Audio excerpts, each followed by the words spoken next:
All right, well, I think we are going to go ahead and get started. Welcome to everyone.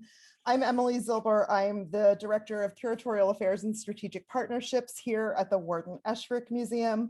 We're really glad that you could join us tonight to celebrate Wood End, which is the Esherick Museum's 27th Annual Juried Woodworking Exhibition. Just ask folks who haven't muted themselves to mute if they're able. I'm really looking forward to jumping into the exhibition with you tonight. I'll speak for about 10-15 minutes on this introduction to the show and to the resources that are available for you to see it, both at the Esherick Museum after we reopen, and then from the comfort of your very own home, which it's a silver lining of this year that's possible. We'll have the 3 artists who are awarded top prizes in the exhibition each speak for about 10 minutes tonight, and then we'll have about 15 minutes at the end to ask questions, so feel free to save them up. At that point in the evening, I'll ask folks to unmute themselves, so you can ask questions directly to the artists who are here tonight, or if you'd like to, put them in the chat. My colleagues here at the Esherick Museum, Katie, Julie, Maria, will be able to answer questions that you put in the chat during the duration of the program tonight, and any that we don't get to, or any that are directed to the artists, we'll get to after their presentations tonight. So thank you so much. So Wood End is, as I said before, the 27th in a series of annual juried exhibitions that really began as an opportunity to encourage and celebrate new, creative, and imaginative works in wood. Each is themed around a form or an idea that we find in Wharton Esherick's own career, which allows us to spotlight just how diverse and prolific the themes, approaches, and abilities in Esherick's artistic toolkit were. So I'm going to ask Katie if you can start sharing the slides. So despite Esherick's identity sort of being nearly synonymous with wood as a material, there's so many different ways that he used diverse media in conversation in his work, and we really wanted to highlight that through the theme this year. So certainly the fact that the first works that he ever did in wood, these wonderful carved frames, were done not as objects in their own right, but as a sort of call and response to a painted image, right? We've got Moonlight on Alabama pines from very early in his career, and then those wonderful pine needles carved into the wood of the frame.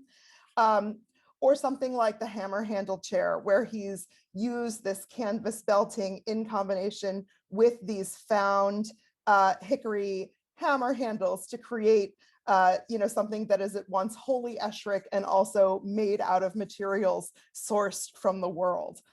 If we can go to the next. So this isn't to say that every material combination worked out, and I think that's important to mention, right? I'm showing here Esherick's flat top desk from 1929. Some of you may remember that from the studio, but you'll remember it with a wooden top. Here I'm showing a picture of it with its original aluminum top. This was a sort of 1/4-inch thick aluminum plate rectangle that barely covered the base. This sort of nod in the late 1920s to the Bauhaus and to works that combined metals with wood and natural and artificial materials. Esherick didn't end up liking it, but this is thinking about how materials work in combination is still very much a part of his practice. We can go to the next slide. And then of course, the studio as a whole is a masterclass in how materials are in conversation with each other, how they work together, right? So we've got, I love this image of the bedroom because it really shows wood on textiles with paintings and sort of paper in the form of books and small small embroideries. You've really got this proliferation of materials that come in the space that Esherick created to live his life in. We'll actually be doing, if Katie, can you move to the next slide? We'll actually be doing a talk on material combinations in the studio for our next Spotlight talk that's on May 20th, and I hope that we'll see some of you there.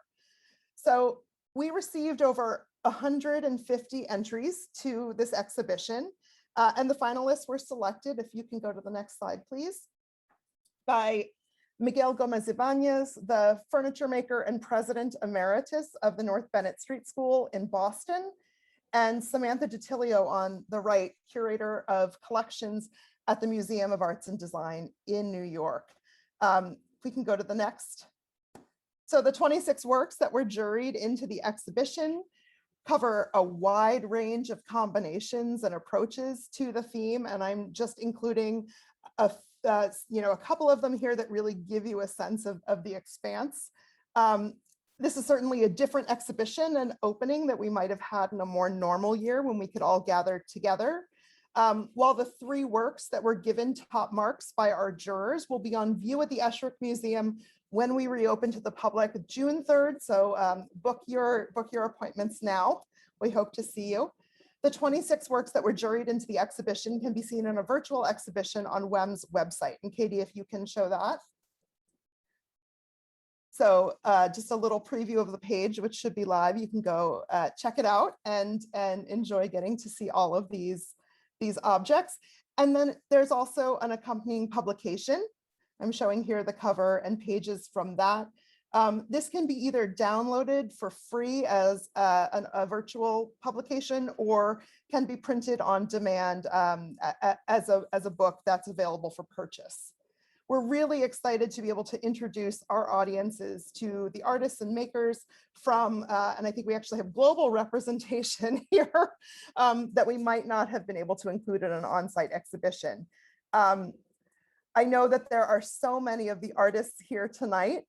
We want to celebrate all of you, and I'm hoping that everyone who's an artist maybe can raise their hand using the Zoom platform and just give us a hello, and we'll do a shout out at the end of the evening as well. So without further ado, I'd like to introduce you briefly to the 3 prize-winning artists. You'll get a quick taste of who they are and what they do tonight. And I encourage you to come back and join us for full-length creatives on Esherick's programs with each of them during the spring and summer, where you'll get to take a deeper dive. We're really glad to have them. Our first prize award goes to Aspen Golan, who's here with us tonight. She's an artist and studio furniture maker who specializes in 17th and 18th century style furniture. She blends that with her background in fine art, sculpture, and textiles to contemporary ends. If we can go to the next slide. We're so lucky to have Kristen Brachard here with us tonight. He is really well known for his vessel forms, wall works, and turned sculptural objects that can be found in numerous private and public collections around the world. And if we can go to the next slide. And we've got Jason Turnidge here with us tonight. Jason founded Turnage Industries in 2016 as a design and manufacturing studio building on 2 decades of work as an architect and educator. We're so pleased that they're all here with us tonight. And I'm going to hand it over to Aspen to share a little bit about her work with you.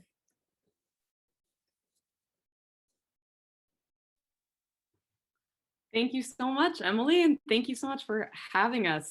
I'm really excited to see so many of the other makers in this room right now. It is a true honor to get to show with you all, and I just wish we could meet in person right now. Okay, yeah, so I'm here to show you a little bit of my work and just talk a little bit about the specific piece that's in the show, and as well, the work that sort of surrounds that piece. So if you want to go to the next slide, I think it'll be great. I was born and raised in Boston, Massachusetts, and I was trained there too at the North Bennett Street School, and I currently live and work in Penland, North Carolina. At this point in my career, I would say I make a wide range of objects, and some of them are largely traditional, like this Windsor settee. Next slide. And some of which really just push the boundaries of functionality as a concept, like these sort of candelabras. Next slide. So I was trained, as I said, in 17th and 19th century American furniture in Boston. And while I was sort of up to my ears in American antiques, I guess next slide, I'm just going to go through some of that work that I did when I was learning how to replicate traditional furniture. So during that period, I was sort of called to consider I'd say the moral complexities of replicating styles that adorned the halls of power, in the early American period, and to ask the question, like, can their beauty be disassociated from the racism and misogyny and classism of that time? Next slide. My response was to make pieces that sort of tie iconic markers of American craft, like ornate carving and reverse painting and inlaid images, to conversations about social and gender inequity. And so my furniture really speaks to female experience specifically. I guess, next slide. So drawing on the many ways in which furniture sort of fulfills stereotypical female gender roles, and that it welcomes you to a home, it hosts, it bears weight, it's seen, it's not heard. Even on a very basic level, its sphere is domestic, and its power is in its beauty, and its labor is invisible. Next slide. So in this clock, it's a great example because while many of the design details and construction methods are very historically accurate, the intention was to create a piece of art that uses a traditional form to talk about gender power in history. And next slide, I think, is a detail. Yeah. So this hand enamel glass panel, it depicts the lower half of a formally dressed woman. And the idea is that the clock face sort of replaces her face, and the pleats of her dress blend with that rosewood of the clock door. And then if you go to the next slide, I think it's the whole thing again. Yeah. And you can see that her body and the body of the clock are somewhat seamless. The way that her folded hands in the frame of the door and the lock sort of depict her as both like a portrait and as a prisoner. So that riding that line and using those forms in order to talk about it. So the next slide is actually of the piece. Yes. So this is the piece that I'm super honored to have in the show.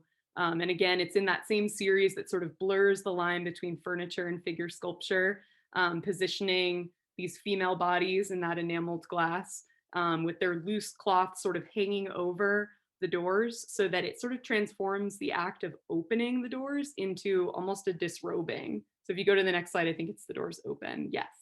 So merely by using the cabinet as intended, the user sort of violates those figures by removing their coverings and sort of entering the internal space of the cabinet carcass. And next slide. Yes. Okay, cool. I'm glad I'm remembering the order of these. So the draped cloth imagery in my glass enameling is playing on these early American Samuel McIntyre carvings. So he's famous for these, they're called catenary curves, these curves of cloth that hang naturally. And so I was riffing off of that in order to make a completely different statement. So essentially use the language of traditional furniture in order to talk about something new. So next slide. That really focuses on that imagery. So yeah, the intent is to combine those sort of iconic decorative motifs with a functional cabinet that explores female objectification and overuse, domestic labor, and to some degree sexuality as well. Next slide. So this is some of my newer work where I'm really interested in combining multiple mediums. And I think that's one of the reasons why I relate so deeply to Esherick's practice, and sort of to push the boundaries between functional and sculptural work. So as you can see, these are all brushes, and I've been really enjoying sort of playing with those forms. Next slide. Yeah, which I think have really interesting ties to domestic space and stereotypically female labor as well. Next slide. Yeah, so I've also been playing with spoon forms and a lot of kitchen forms, both as a way of riffing off of, again, this sort of like female relationship with these particular forms and that like juicy connection, as well as trying to make something that's actually saleable. Like, well, here you go. Next slide is another one of these enameled pieces. And I think it's sort of just talking about this sort of juicy direction that I see myself moving in, which is this combination of contemporary imagery and traditional forms. And so this is a mirrored, like a 3-part mirrored piece that hangs on the wall. So anyway, this is just a really exciting show to be a part of because, Esherick was so known for combining materials. And when I started enameling glass, it was because I missed other parts of my practice. I only learned woodworking in the last 4 years. So before that, it was 2 decades of drawing, painting, and fibers. And so seeking those sort of framed opportunities to bring in those previous practices, and glass has been a really fruitful way to do it. So yeah, next slide and last slide. So yeah, just thank you. It's a real honor. And yeah, I just want to thank you so much for having me. And I'm really excited to meet all of you and to sort of grow this little woodworking community by getting to know all of these little boxes during the Q&A section. So yes, thank you so much for having me. Thanks so much, Aspen. It's great to hear from you. And I'm sure she might talk about this later in the Q&A, but Aspen's on the precipice of a big project that'll take her all around the country. So hopefully you will have a chance to connect with her during that. I want to welcome Kristen Brachard. Can we go to the next slide? Kristen, can you unmute yourself and say hi? Yes. Okay, there we go. Okay. So, okay, I have been a woodworker for 25 years. I am trained as a very traditional furniture maker in Germany. I did an apprenticeship in my 20s in a large shop. And in the first year doing an apprenticeship like that, you're not allowed to use power tools. So everything was hand tools and very basic. And I think that got me really hooked, definitely hooked, and the need and desire to use my hands. And so over all those years, then I went to the museum school in Boston. I studied sculpture. I am self-taught as a turner. I've been building timber frames, which is just, furniture in a larger scale. I've been a finished carpenter. I mean, whatever I can do with wood to make a living. And just have to say, I am so surprised that a piece that I certainly never intended to show all that much and came out of my pleasure making something I didn't know anything about. I am not trained as an instrument maker. I am blessed with a very good friend who's a luthier, and I can come to him anytime when I have any issues. So something having like a large basement with many old pieces of mine allows me sometimes to go back and take some of those and rework them. And that's what I've done here. So about maybe 6-7 years ago, I was introduced to music from West Africa, got really interested in these different styles, and started just very simple making them. The first ones were like spike fiddles. Then I made instruments that are traditional to South Siberia that go together with throat singing. And then I got into these things, and I've been making quite a few of those. So what you have here is an older madrone basket of mine that I reused, I changed. And looking at photos of more, and let's go maybe to the next image. I'm not quite sure what's there. So this is a traditional Malian donzo ngoni used in hunting ceremonies. And this, I've seen a few videos of these. This is very a ritual instrument. You don't really see this ever played on stage. And there's a lot of shouting going on. There's guns going off. This is very exciting. And you can see it's a very large gourd with a big hole where actually the money goes. The sound comes out, but also the money goes that pay, the players get paid. And this is done in a similar style. And then let's go to the next. And so I made I was very lucky for many years to turn a lot of these baskets, and I did really well with them. And at one point realizing that, well, I don't have those large gourds, but let's play with the sound that comes actually out of a wooden form like this. So this is madrone. This is a West Coast wood that turned very thin, turned wet, turned so green, and then they change as they dry. So, well, let's cut the tops flat and let's go to the next image. And I think we're back to and here I play that. Unfortunately, I'm not a very good musician. I just love sound. And the original idea how these all start is like, so you take a hollow form, you take a stick, you take a hide of an animal, and then you use gut strings, again, from an animal. Traditionally now, even now, they use a lot of nylon string. Gut string is a little harder to use. And so let's go to the next. What do we have here? Oh yeah, that's from the little video I make where I talk a little bit about that. And here you see in the background a bunch of baskets. You know, after being in this for 40 years, one does accumulate a whole lot of one's own work. And, you know, you see some of that here. And I've tried I do a lot of different things still today. And I also been combining actually metal with wood a little bit. Let's go back now to the Negoni itself. Yeah. So what you have here, so you have a bleached madrone gourd. Then you have, I think this is deer rawhide, and attached with rawhide, there's bamboo that grows outside of my shop. And then you have a rosewood bridge. And then originally, now most of these instruments are actually tuned with guitar tuners, or at least pegs. So this is an older style where you have these leather strips that kind of hold that, or rawhide strips. Makes it a little harder to tune, but I love the simplicity of it. And there's, you know, as I said, I'm not a great musician, but I love just sitting there and playing and listening to the traditional music, and maybe I pick something up, you know, as it goes. And so, you know, what was funny is shipping it is like, yeah, there's scratches on it. There's the marks from the tuning. Well, I've been playing it. I've been using this. And I think I was just so surprised and blown away by it, because I made that not to show. I made that really to play and for my own pleasure.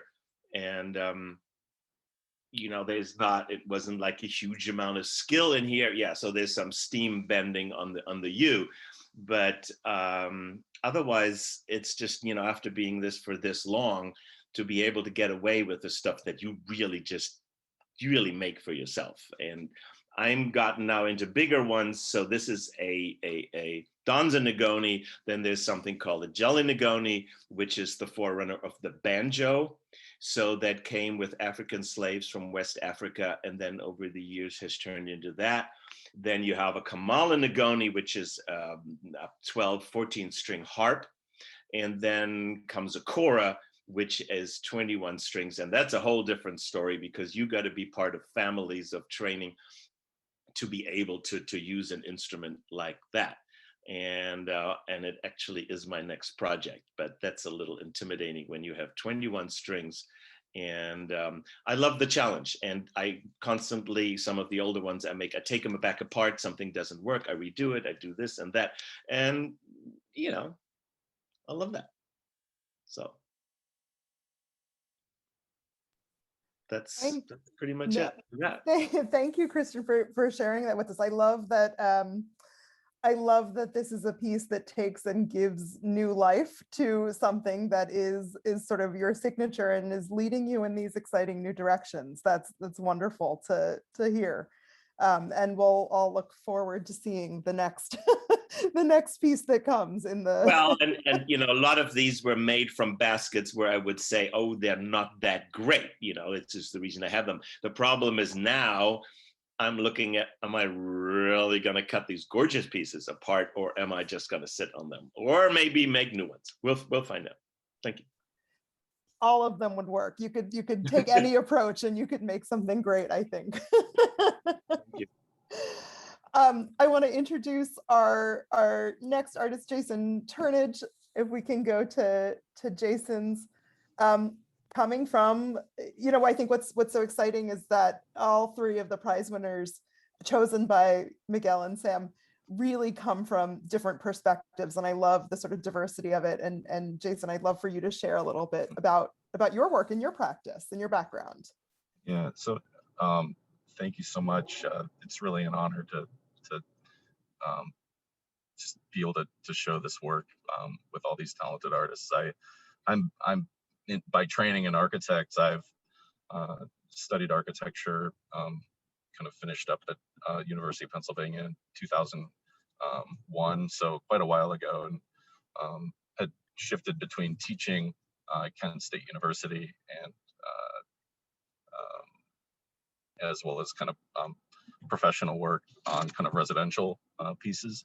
And I guess what I wanted to show is kind of the origins to the stool that is kind of presented in the exhibit. And on the left, you kind of see some iterations on material studies that originated in a project where my wife and I, Catherine Strain, who also we have an office that we do architectural work through, but these pieces here are I don't know if you can see can you see my cursor? No, you can't. So that on the left, there are these 3D printed kind of coiled pieces that are yellow, and so they were part of so the origin is basically we worked on a competition for a pavilion that was kind of temporary. In architecture, the pavilions are typically, you're not sure what the afterlife is for that material, and it tends to go to waste. And so in architecture, you do these to kind of experiment with materials. And the idea for the pavilion was you could disassemble the pavilion, and the parts for that pavilion would have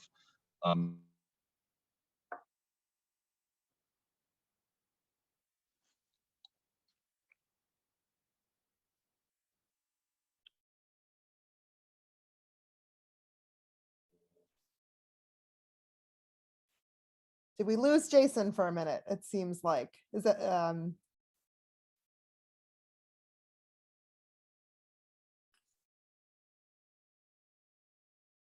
well, hopefully he can come back and be with us again in a minute or two. While we wait to see if Jason can come back on and share more about his work with us. I wonder if there are any initial questions from folks that we can have for Aspen and Kristen, if anyone wants to unmute and ask a question while we're waiting for Jason to be able to reconnect with us.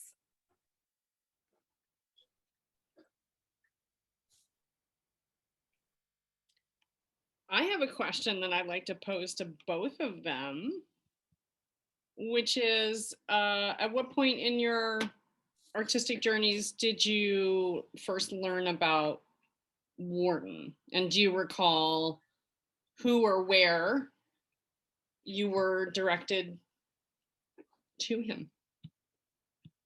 I'm always curious to hear the path that people take to find out about Wharton. Aspen, you want to start?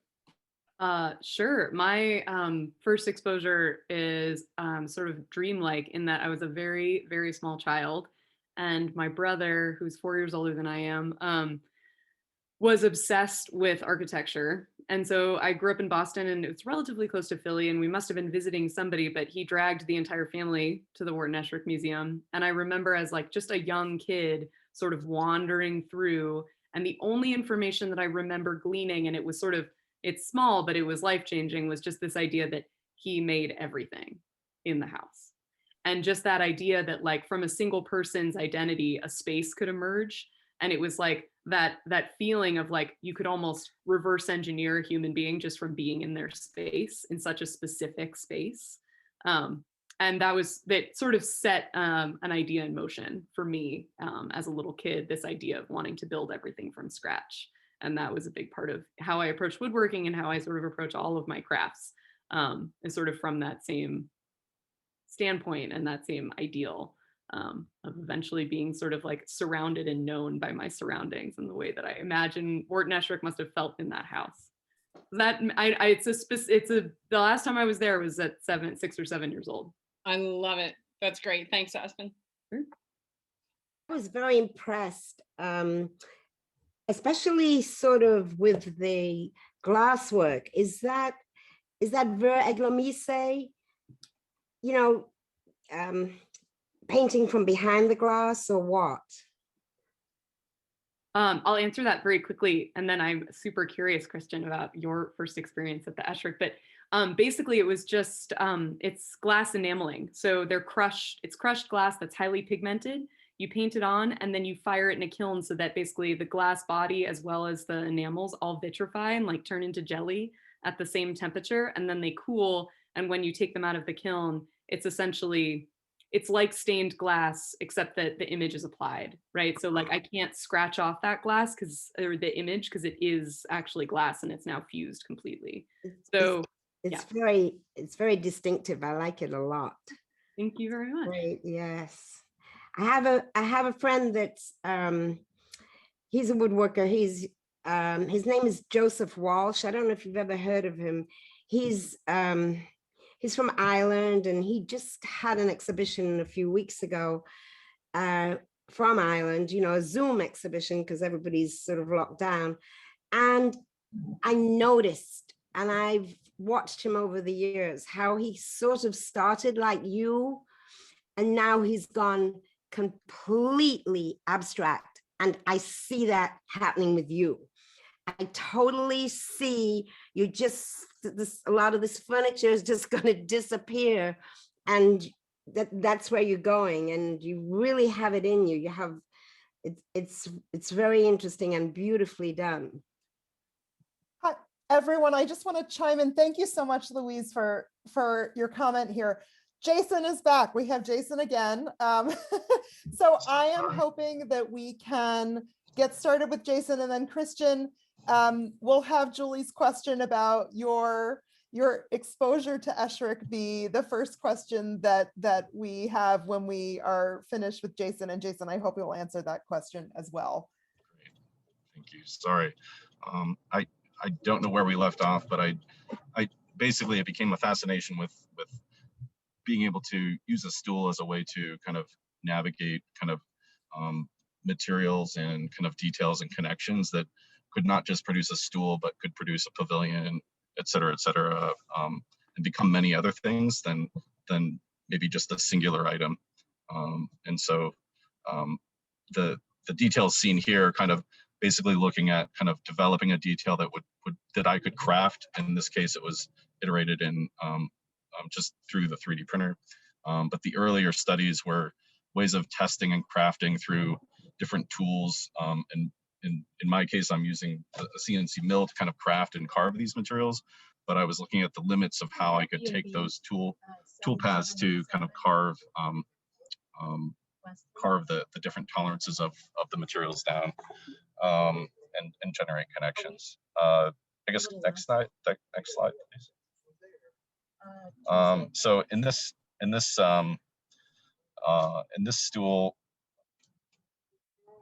essentially, I think there's something interesting about the reproducibility of a part, and so the idea that kind of manufacturing might be kind of the repetition of a part and making the part is kind of really pretty aggressive in terms of subjecting the same form on what I find the wood grain itself produces kind of really interesting different results when you kind of carve that piece, and when you carve it the same way, but you use a different piece of wood. And I think what's interesting is by carving something in the same way, you kind of see all the variation and differentiation of the grain itself. And so I think it's kind of interesting for me to kind of think about when I'm kind of fabricating the wood componentry here. The brass detailing is something that is kind of a motif in a way, kind of stemming from an interest in my background is that my mother was a fiber artist and a basket maker, a metalsmith, making metal baskets. So I kind of grew up with this kind of idea of producing and kind of working with her on looking at kind of objects that use kind of a motif and kind of weaving that kind of repeat that self and that figure over time and kind of in circles to produce kind of vessels or volumes. And so this is kind of a riff on that kind of experience that I had growing up. So we could go to the next slide. And what was interesting is that stool kind of putting that out there, and it allowed for other people to kind of see something in that. And so from that initial stool that's exhibited, a commission came through on 3 counter height stools that would kind of work off of that same kind of rhythm. And so this is in a collection in Ohio. This is white oak that's scorched, and then it's black oxide on bronze componentry that I machine all of these parts in-house, and so I do CNC machining of the wood as well as the metal componentry on a vertical knee mill. I guess we could go to the next slide. I guess a fascination that I have with these pieces is that they sorry, a fascination I have with these pieces is that I I wanted to kind of title the talk about something about holding patterns. In a way, I think the I'm interested in these pieces where these prototypes are basically working on connections that are kind of mortised inside of mortises that allow the wood to receive the metal pieces. And so the name of the exhibit being wood and being a kind of interesting thing where the wood is kind of dialoguing with the kind of metal componentry. It does not that it needs to be metal, but in this case, letting the metal kind of resist rotational movement through the moment connection as well as shear movement. So kind of an interest in kind of resisting and holding the structure of the stool together, but ultimately, you know, as they all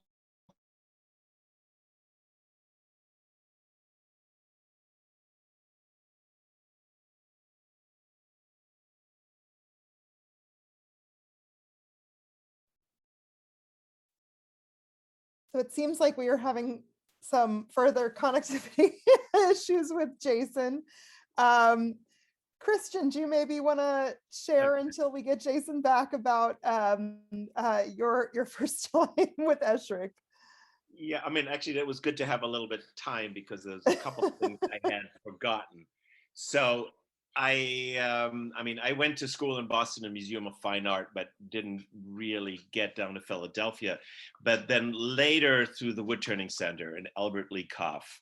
And I don't remember when it was, maybe 10, 15 something years ago at a World Turning Conference, we all went out and saw the house and saw the museum. And it just felt like being home. It felt like I am so comfortable in this. I can so relate to that. I mean, I've built a couple houses, and yes, I will have to make the hinges and I have to make the handles and I have to do every little part and make them part of my own and get my creativity in there instead of just buying stuff. I've always been into that. And and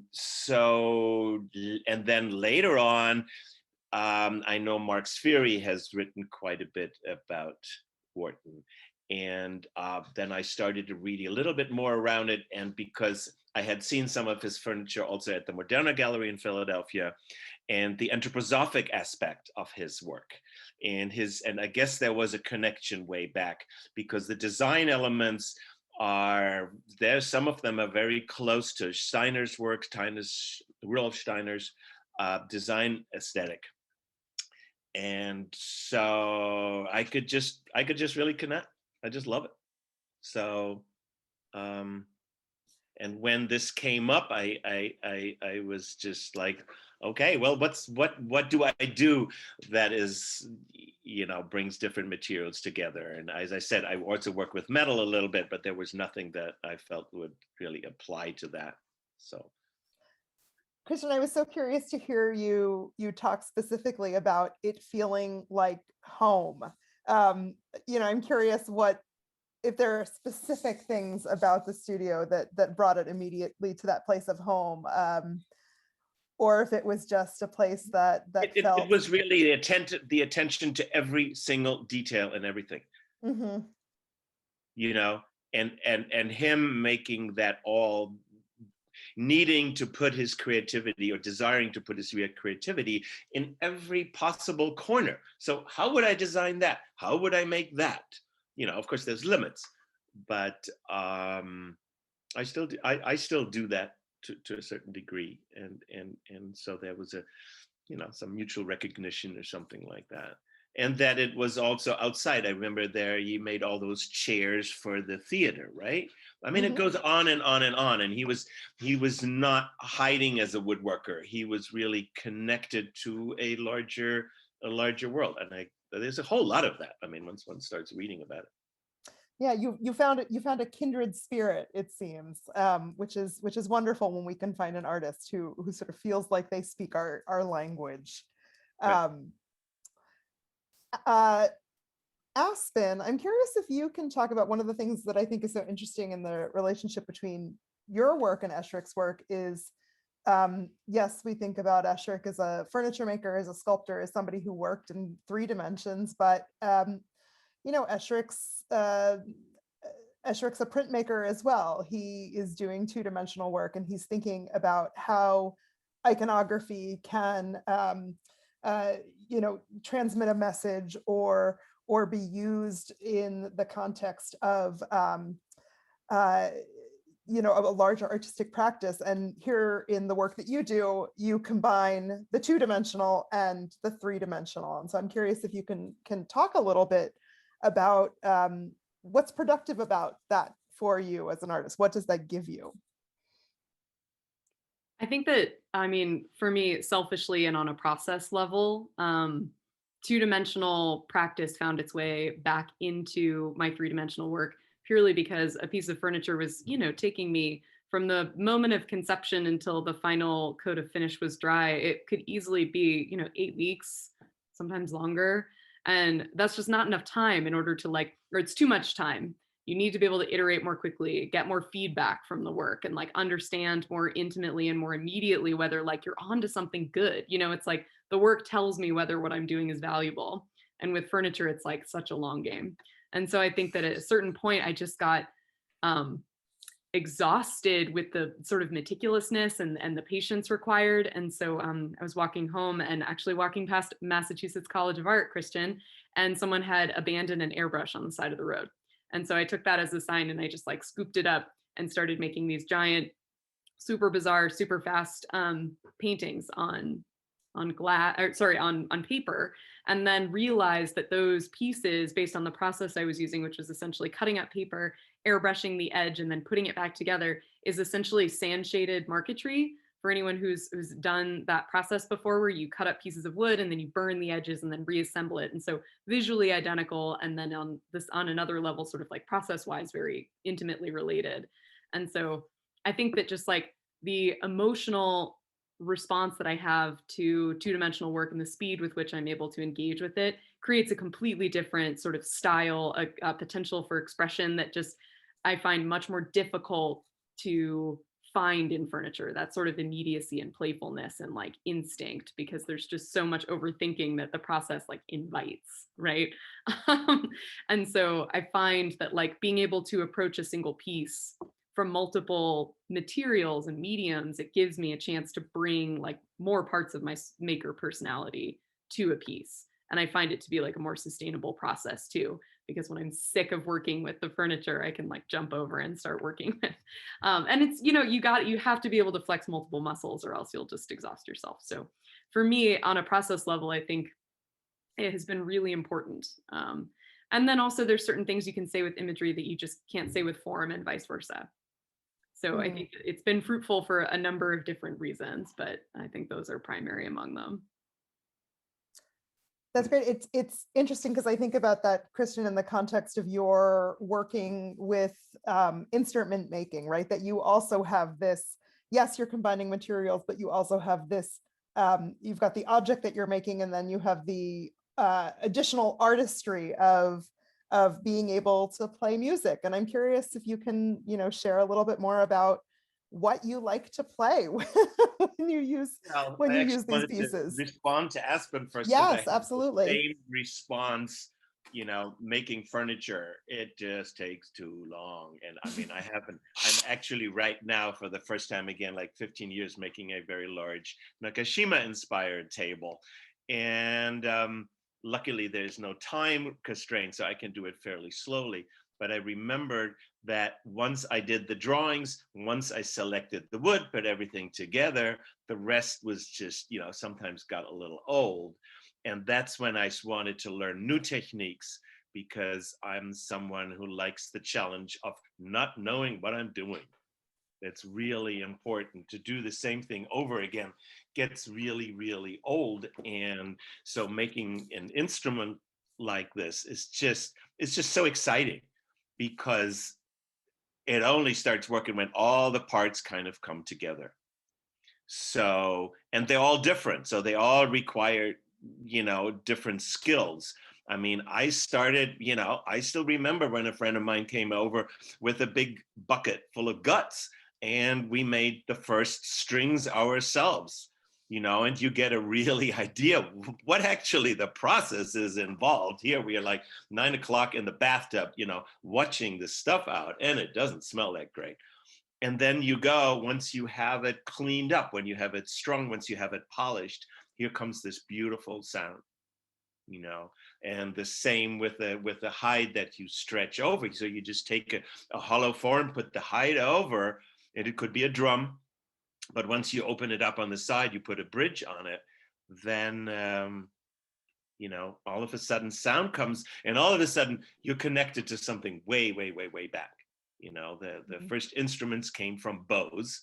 That was and come from that. And there's still instruments made with just a single, one string bow. There's all this kind of stuff out there.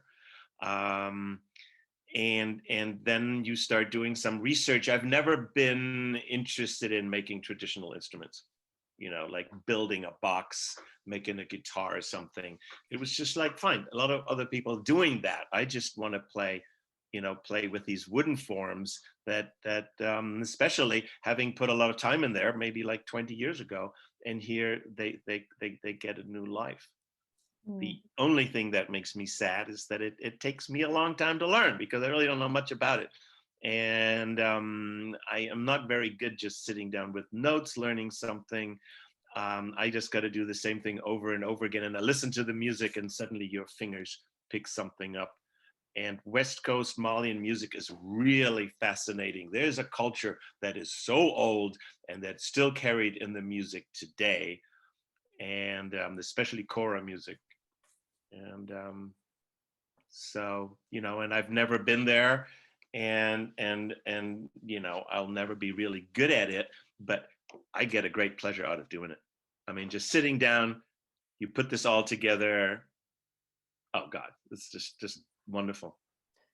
It's a worthwhile problem to solve, right? And that's what strikes me in hearing both of you describe these approaches that brought you to these kinds of moments where you're working with multiple materials or different forms, or sort of using that to push yourself, right? These are big problems to solve, and the joy comes as a part of solving the problem, which I think is a very Esherick kind of approach to thinking and making.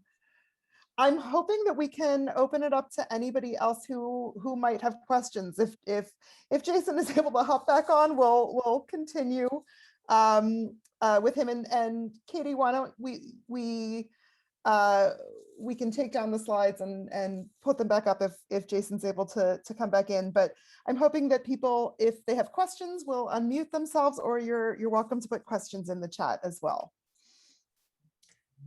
I have a question. Can you hear me? Yes.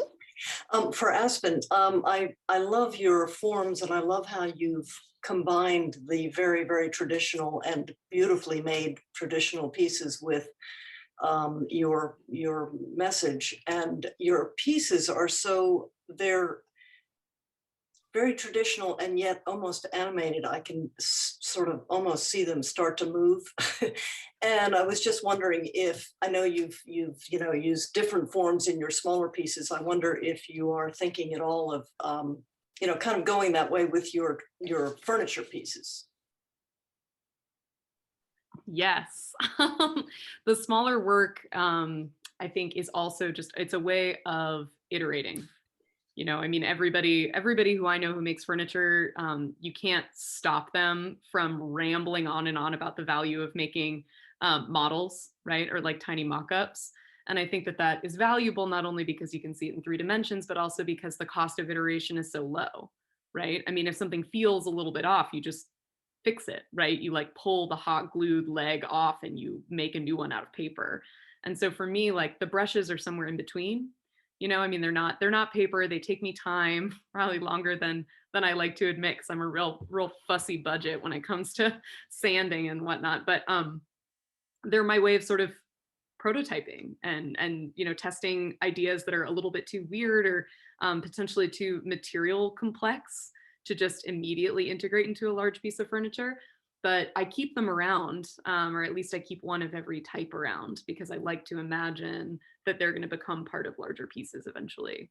And they're sort of ideally a way to like sell clients on some of the trippier ideas that I have. And then also, you know, they're enjoyable on their own, right? As physical objects that have at least theoretical function. I say theoretical function because I have only designed a few that I really see being used. So yeah, I mean, I really hope that they do end up as pieces of furniture ultimately. And something that Emily and I talked about in our little chat, I think about a month ago, when we were talking about connections between Esherick and my work, was sort of about framing as a whole, as an idea. And if you see most of my forms that include these enameled panels, they're almost untouched historical replicas. And so I had the entire time that I was building that piece to develop a relationship with its form, sort of come up with the ways that that form related to a body, and then iterate and iterate and iterate on paper with these like images, right? And then ultimately just sort of make one at the last minute and throw it in there, and it would sort of complete the piece. So those two, like, that had that quick little part of it, but it's in the imagery. So I think what you're getting at is this idea of sort of bringing in that same playfulness to the form, which I think is going to happen, fingers crossed, soon. So yeah. Great, thank you. Thanks for asking.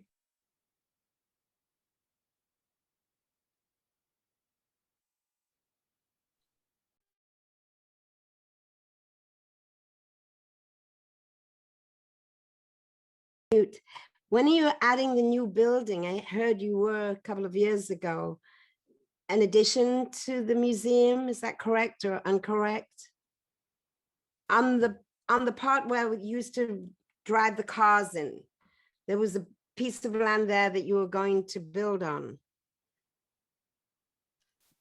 So this is for the Esherick Museum. We have completed a master plan. We will start hopefully a capital campaign soon, and you'll be the first to know. It's very, very exciting. It's wonderful. And we can't wait to come. Julie, I don't know if you want to say anything about that. I will. Yeah. We so just to elaborate a little bit on that, Louise, we had completed, as you know, I think the building you're referring to is the farmhouse that Esherick and his family lived in before he built the studio, which eventually became his home.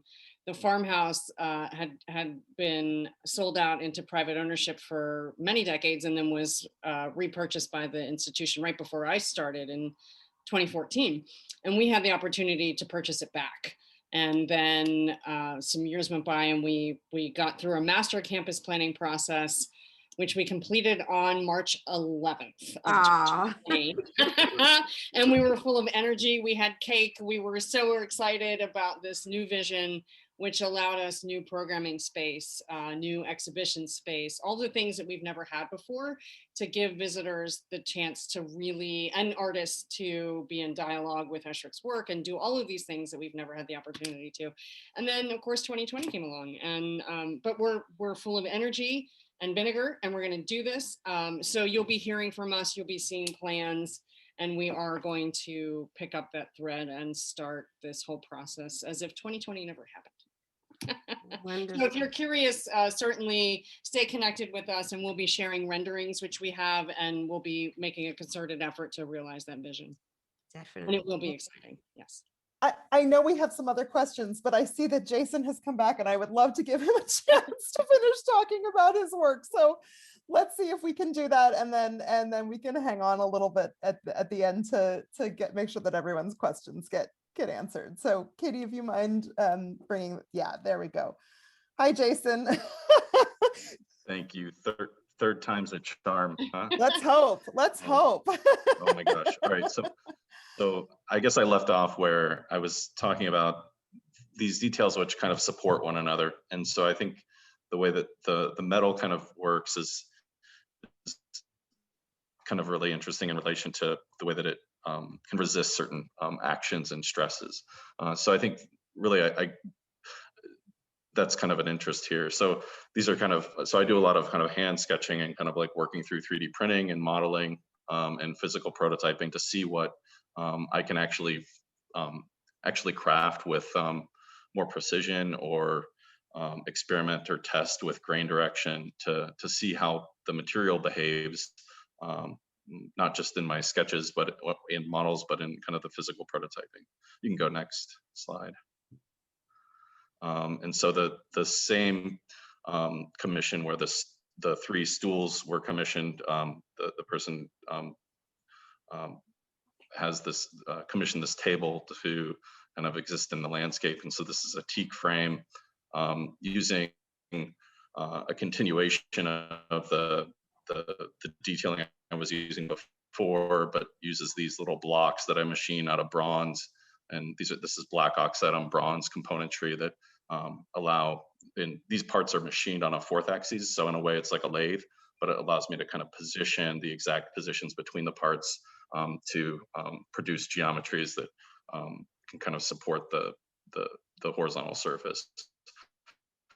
And in this case, you can kind of see the top, and again, what I was talking about before, where kind of cutting the same piece using the different timbers allows a kind of interesting kind of pixelization, but also revealing of the different the grain structure, while also kind of subjecting it to this kind of repetitive cut, in this case, kind of parallelograms for the tabletop that kind of resonate with the granite site, but also the slab kind of works off of that horizontal plane. You can go to the next slide. And so I'm kind of finishing up on the set of chairs for that installation. And so this is using the same technique of kind of working kind of in the round on the 4th axis like a lathe, kind of setting up those positional kind of connections between the parts to produce a whole. So this is kind of my obsession currently. So that's where I'm at, and thank you for letting me talk for a 3rd time. All right, thanks. Well, thank you for being persistent and coming back. It's great for everyone to hear about the scope of what you're doing, and you know, I think it's also interesting in that there's this other connection to Esherick here, right? His relationship to architecture, his relationship to you know, thinking about how form fits together in that kind of architectural way that we certainly see at the site, and I see so much of that in the work that you have in this exhibition. I see such a strong Escher influence these pieces. I mean, I'm looking at these angles and these triangles and all these, how that comes together. I mean, to me, it's like very close in some. Yeah.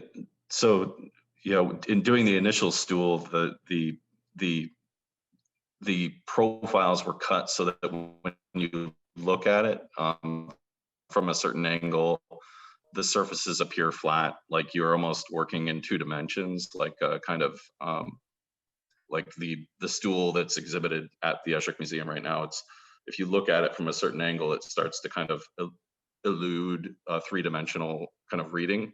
And so the way that they're kind of obliquely cut, the way that it cuts back and tapers the edge kind of makes it almost appear kind of with a certain flatness. And so that was seen by the client that then hired these pieces, and he was interested in Czech cubism, which has kind of riffs and kind of in some ways, but his house was kind of designed. His current house is designed in the style of like Czech cubism, which is really kind of it's out of Peter Penoyer architects out of New York. And so I think there's some really interesting things there, kind of reusing a style, but in this case, the intention behind the geometry was kind of to, like in this last slide, you can kind of see like the way that the cross bracing on the underside, the way that the part kind of twists and connects between the components is kind of an interest of mine. So I think they're the aesthetic versus the style that I may not be thinking about fully. So I want to make, oh, I'm sorry. I see we have a couple questions here. I want to make sure John, I know, has had his hand raised. So yeah, has my picture come up? yes, it is. Yes, it has. We can see you, John. Aside, I have to say that directly behind me is a Wharton Esherick woodcut. called Rhythm Openings. That's an aside. My question is to Aspen, who has described, has talked about gender stereotypes. And I'm guessing that of the contestants in this competition, probably the majority are men. I'd be curious, but if not, that would be very interesting. But at any rate, my question to Aspen is, what challenges have you faced that could be called maybe gender resistance? And do you continue to face them, or do you see these issues changing in the world? A lot of good questions all together. In reverse order, yes, I see them changing. I don't see them changing as fast as we want them to change. My experience as a furniture student was really like, it was honestly the first time that I felt like I was leading with my gender when I was in a space, because I had previously not been in an environment where I was so isolated as a woman.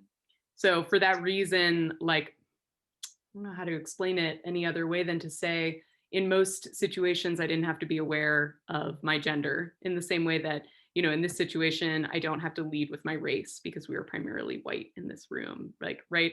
So being in a situation where I was forced to like really confront the fact that I was a woman and exist as a woman in a space when I would prefer to exist as just like a, you know, asexual gremlin is basically the way that I like to think about myself, just sort of floating through the world and making work.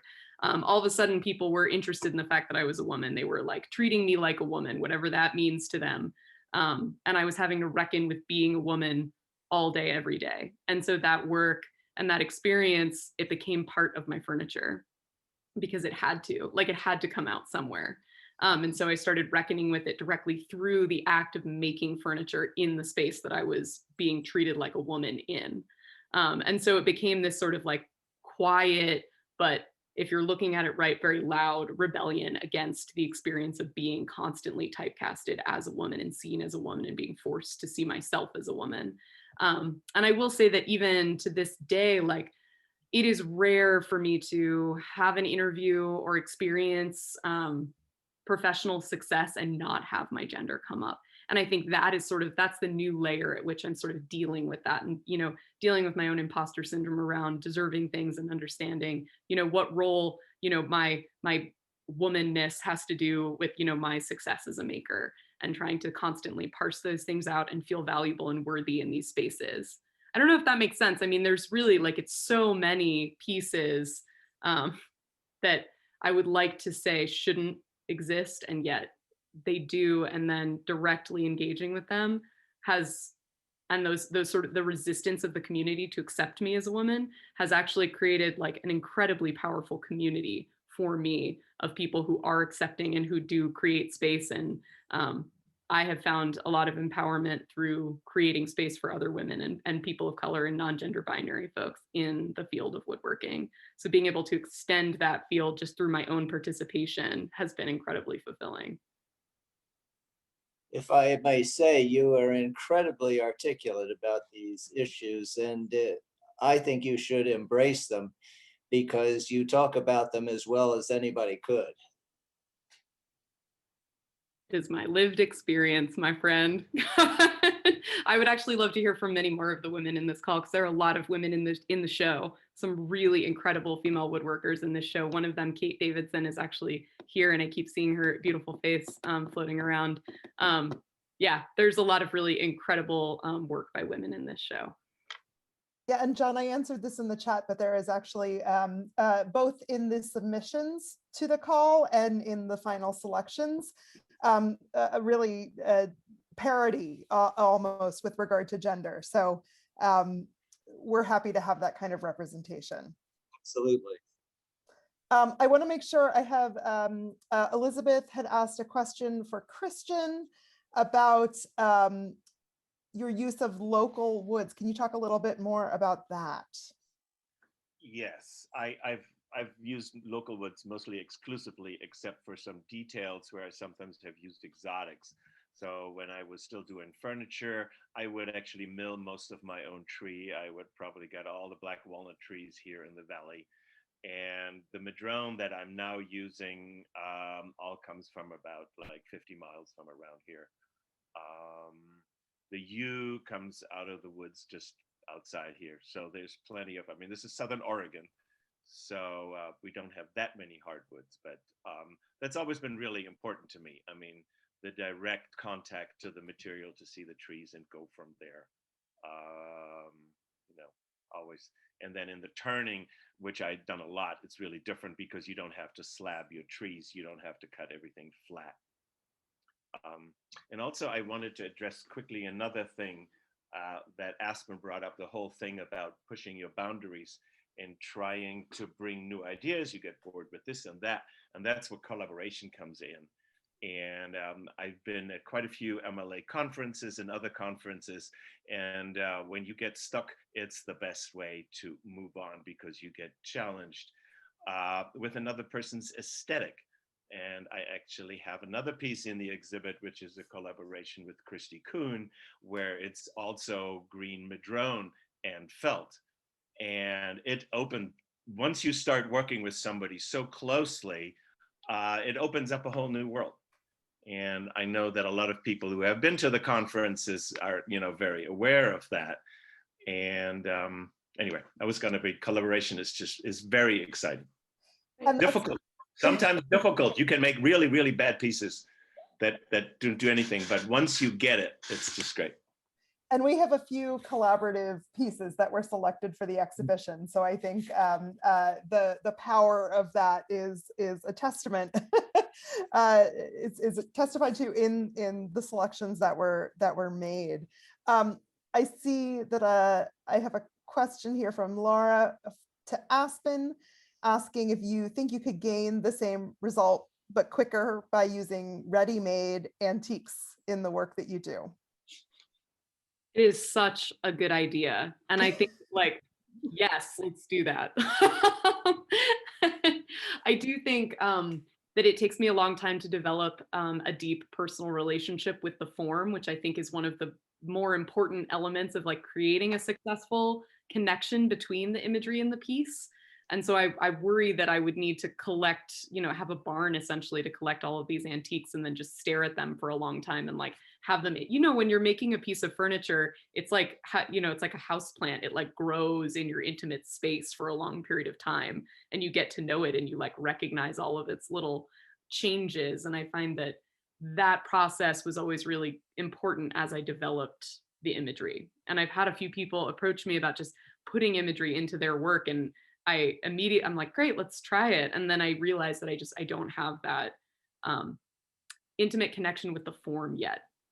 And so even recognizing that like a cabinet felt like a human body, it took me standing in front of that cabinet and recognizing that like, yes, it has legs and it is literally a carcass on legs. And then I'm standing in that cabinet is my exact height pretty much. And so just standing and looking at it and being like, I'm a carcass on legs, you're a carcass on legs. Like we share a lot of experiences, me and you. And so I think that chairs, because I've been working with them so much, I have an intimate enough connection with them as a form. And I think I have a sense emotionally of the way that my body and human bodies relate to a chair, that I think I could maybe just riff on an antique chair without having to build one. But I wonder if there is also a piece to being a woman who constructs this object in present day, and then sort of like being able to bring together these two different voices. There was something that felt very secretly sort of like feminine aggressive about going back in time and making these forms that I would never have been allowed to make or invited to make or, you know, taught to make. And then when it all, you know, when it came to, you know, completing the piece, that was the moment when like me as a present day woman came in and like made my small statement in order to like shift the way that people perceived that object. So I don't know, I have to think about it. It's tempting for sure. So I think we have time for maybe one more question before finishing up tonight. Anyone want to chime in? Anyone has a last burning desire to ask something? I see David Waterbury raising his hand. Oh, fabulous. Emily, it's awfully good to see you. It's good to see you too, David. How are you? And, but my question is for Christian. Christian, do you have that instrument there and right beside you that you could pluck it a couple of times so we can hear what it sounds like? Well, the instrument is at the show, but hang on a second, I got another one.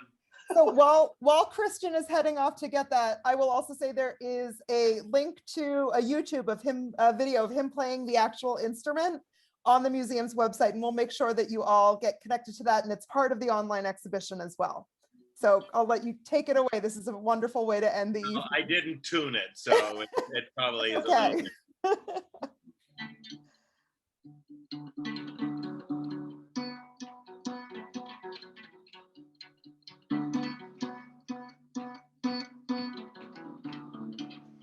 And this is the whole thing and much bigger with 12 strings and different, much different constructed regular pegs. Anyway, it goes on and on. Anyway, thanks, David. I'm a little embarrassed about that because I'm not really that good at it, but I don't know. I thought that was pretty fantastic, Christian. Okay. And I think we're have all. you tried mine? Have we? There's been some plucking. There's been some. I did send a tuner along with it, so you could possibly do something. It's impossible to resist. Yeah, please. It's meant to be play. I just want to thank everyone. I'm glad we're all ending the evening with a smile on our face from that wonderful experience of you playing the instrument. I want to thank everyone for joining us tonight. I want to thank Aspen, Jason, Christian, all of the artists who are here tonight. I want to encourage you to come and spend time with us at the museum once we're open again, and to spend time with the artists' work on our website.